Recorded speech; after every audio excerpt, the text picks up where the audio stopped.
সুবহানাল্লাহ। সূরা নাজমের মধ্যে আল্লাহ প্রশংসা করে কসম করে বললেন, ওয়ান নাজমি ইযা হাওয়া মা দাল্লা সাহিবুকুম ওয়া মা গাওয়া ওয়া মা ইয়ানতিকু আনিল হাওয়া ইন হুয়া ইল্লা ওয়াহয়ুন ইউহা।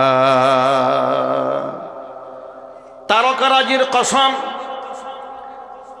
তারকা পুঞ্জের কসম, ওয়ান নাজমি ইযা হাওয়া, যখন তা বিলীন হয়ে যায়, যখন সে তার আলো হারিয়ে ফেলে, মা দাল্লা সাহিবুকুম ওয়া মা গাওয়া, তোমাদের সাথী তিনি বিভ্রান্ত হন নাই, তিনি সঠিক পথ থেকে বিচ্যুত হন নাই। জোরে জোরে কোন আল্লাহু আকবার।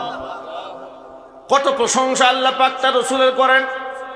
আবার বলেন, ওয়া মা ইয়ানতিকু আনিল হাওয়া, মনে যা চায়, নিজের মন গড়া কোনো কথা তিনি তোমাদেরকে বলেন না। ইন হুয়া ইল্লা ওয়াহয়ু ইউহা, ওহির মাধ্যমে যা তিনি প্রত্যাদেশিত হন সেটাই তিনি তোমাদেরকে শোনান। আল্লামাহু শাদীদুল কুওয়া, যে ফেরেশতা তারে শিক্ষা দেয় তিনি দুর্বল কোনো ফেরেশতা নন, তিনি বিরাট বড় শক্তিশালী ফেরেশতা আমার জিবরাইল। সুবহানাল্লাহ। একটুখানি চিন্তা করেন, আয়াতে আয়াতে পরতে পরতে রাসূলের প্রশংসা আল্লাহ পাকের পক্ষ থেকে আসে না নাই? সূরা ইনশিরাহের মধ্যে আল্লাহ পাক বলেছেন, ওয়া রাফা'না লাকা যিকরাক, আপনার আলোচনা, আপনার নামের প্রশংসার দিগন্তকে আমি আকাশচুম্বী বানিয়ে দিলাম। পৃথিবীর কেউ চাইলেই রাসূলের নাম এবং নিশানা মিটিয়ে দিতে পারবে না, একেবারেই অসম্ভব করে দিয়েছেন কে?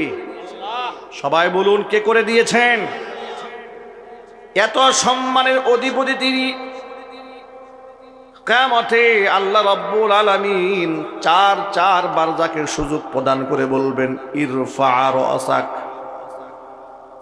ও মুহাম্মদ মাথা উঠান, ওয়াকুল ইউসমা, আপনি বলুন আজকে আপনার কথা শোনা হবে। ওয়াসাল তুতাহু, আপনি আজকে চান আপনাকে প্রদান করা হবে। ওয়াসফা তুসাফা, আপনি আজকে সুপারিশ করুন আপনার সুপারিশ মঞ্জুর করা হবে। আল্লাহর নবীকে আল্লাহ পাক এভাবে একবার আর দুবার নয়, চারবার আল্লাহ পাক এমন সুযোগ প্রদান করবেন। তাহলে আল্লাহর সাথে নবীর সম্পর্ক কম না বেশি? একটু জোরে বলেন। হুজুরের সাথে আল্লাহ পাকের সম্পর্কের গভীরতা কত বেশি লক্ষ্য করেন। কোরআন